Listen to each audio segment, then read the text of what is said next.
काशीपुर गांव में राजू अपनी पत्नी लक्ष्मी के साथ रहता था। वह बहुत ही गरीब था, लेकिन बुद्धिमान बहुत था। अरे जी, मेरा मन बेसन की पकौड़ी खाने का कर रहा है, लेकिन अफसोस इस बात का है कि हमारे घर में बेसन तो बिल्कुल भी नहीं है, तो हम बेसन के पकौड़ी कैसे खा पाएंगे? लक्ष्मी, तुम बिल्कुल भी चिंता मत करो। मैं अभी बेसन का इंतजाम करके आता हूँ। बस तुम कुछ देर मेरा इंतजार करो। मैं कुछ भी करके आज तुम्हें बेसन की पकौड़ी खिलाऊंगा। राजू अपनी पत्नी से तो कह देता है कि वह उसे बेसन की पकौड़ी खिलाएगा, लेकिन उसे अब कुछ भी समझ में नहीं आ रहा था कि वह बेसन और तेल का इंतजाम कैसे करेगा। राजू को एक उपाय सूझता है, तो वह तुरंत अपने दोस्त दिनेश के पास जाता है।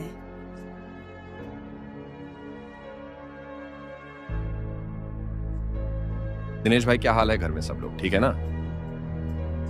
हाँ राजू भैया, मैं तो ठीक हूँ, लेकिन आज तुमने अचानक कैसे याद कर लिया?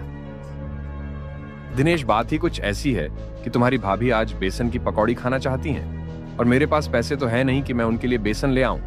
इसीलिए आज तुम मुझे कुछ पैसे उधार दे दो, मैं तुम्हारे तुरंत कुछ ही दिनों में चुका दूंगा। अरे भाई राजू, इस समय मेरे पास भी पैसे नहीं है, और तुम्हारी भाभी भी कब से मीठा खाने की जिद कर रही हैं, लेकिन मेरे पास इतने पैसे ही नहीं हैं कि मैं उन्हें कुछ मीठा खिला सकूं। तभी दिनेश की पत्नी घर के अंदर से दिनेश को आवाज लगाती है। अरे जी, जल्दी आओ, खीर खा लो आकर, नहीं तो ये ठंडी हो जाएगी। और बाहर तुम कर क्या रहे हो? हाँ हाँ भाग्यवान, आ रहा हूँ। क्यों इतना चिल्ला रही? अरे दिनेश भाई, क्यों झूठ बोल रहे हो? भाभी तो घर में तुम्हें खीर खाने के लिए बुला रही है, और तुम मुझसे कह रहे हो तुम्हारी बीवी खीर खाने के लिए जिद कर रही है। अरे नहीं नहीं राजू भाई, आप गलत समझ रहे हो। मेरी बीवी मुझे खिचड़ी खाने के लिए बुला रही है, लेकिन वह प्यार में कह देती है कि खीर खा लो आकर, क्योंकि इतनी तो हैसियत नहीं है कि खीर खा सकूं, तो खिचड़ी को ही खीर कह के मन को शांत कर लेती है।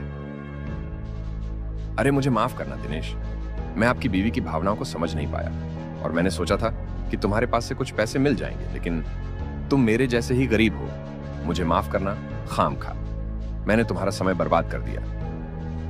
अरे नहीं नहीं राजू भैया, ऐसा मत सोचिए। अरे हम लोग कब से नहीं मिले, चलो इसी बहाने आज मिल गए।